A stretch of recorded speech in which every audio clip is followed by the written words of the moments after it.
Hello, it's Hunter with Group 9, covering Chapter 23 this week on protecting the deployment pipeline. We're going to be going over a few different topics in this session. We're going to be going over how to protect deployment pipeline, how to integrate security and compliance into change approval processes, how to recategorize the majority of our lower risk changes as standard changes, what to do when changes are categorized as normal changes, how to reduce reliance and separation of duty, and ensure documentation and proof for auditors and compliance officers. First off, we have integrate security and compliance into change approval processes. So this can be boiled down into three separate categories or processes called standard changes, normal changes, and urgent changes. Standard changes is the least risk of all the three.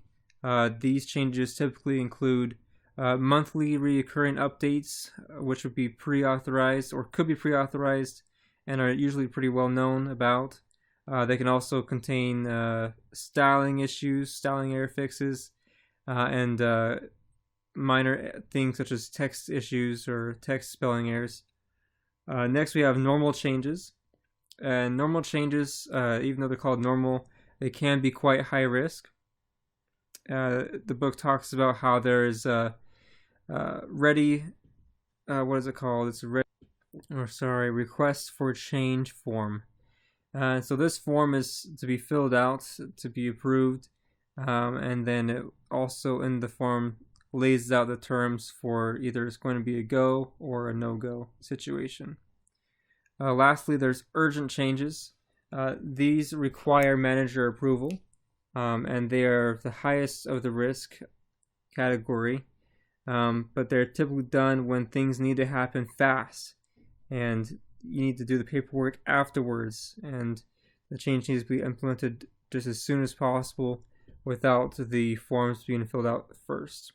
But they do have the potential to break the application, as do normal changes as well, but urgent changes have a higher chance of that.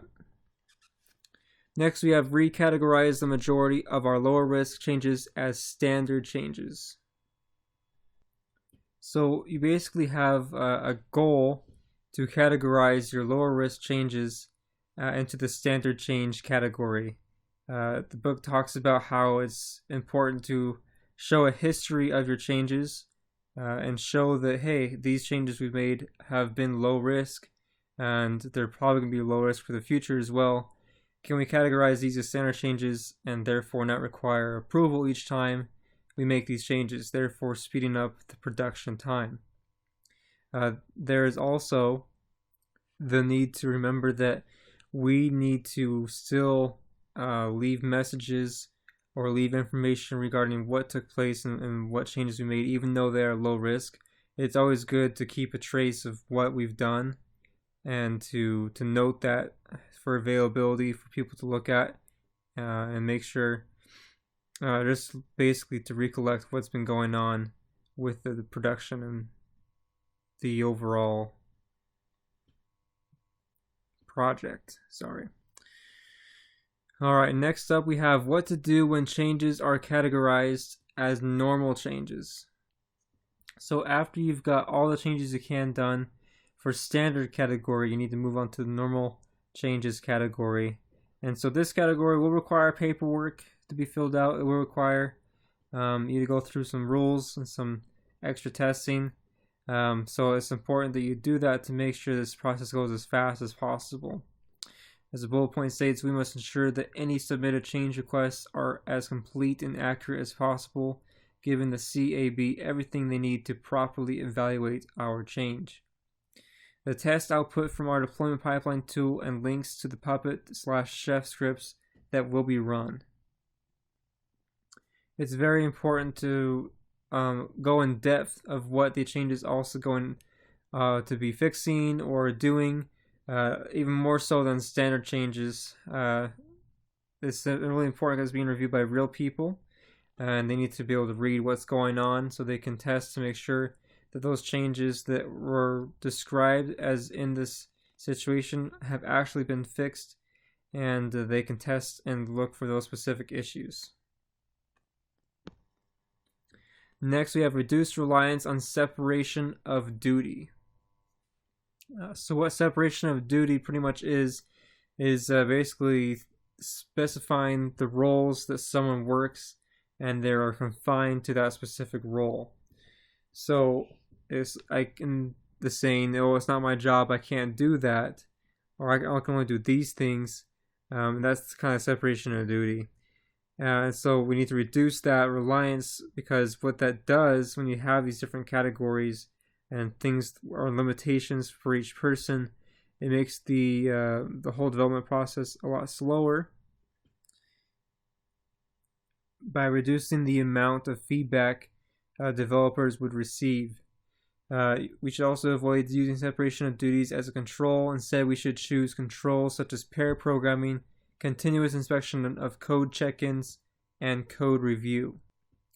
That is important because if separation of duty is required, we can show that we achieved equivalent outcomes with the controls that we created. Alright, next up we have ensure documentation and proof for auditors and compliance officers. This is where documents are kept as proof for auditors and compliance officers. Documents are provided for auditing controls and risk mitigation. What I like from the book is a point that they made where DevOps is trying to combine, or not combine, but get development and operations more close and to work closer together. And by doing so as well, it actually has been bringing the auditors and compliance officers a lot closer together as well. It talks about how many auditors actually know how to read code, and then how many compliance officers know how to read what the auditors use. And so that's basically what DevOps is doing in a way, is when you combine development and operations, it's also trying to bridge that gap between the auditors and compliance officers as well. In conclusion, we talked about measuring to protect the deployment pipeline. We went over how to integrate security compliance into change approval processes, measure to recategorize the majority of our lower risk changes as standard changes, as that improves the speed of production. Things to do when changes are categorized as normal changes, which includes making sure all the information is available and the forms can be filled out as fast as possible. And measures to reduce reliance and separation of duty. And even though it may be required at some point, try and do all you can to reduce the reliance on that specific thing. Thank you so much. Bye.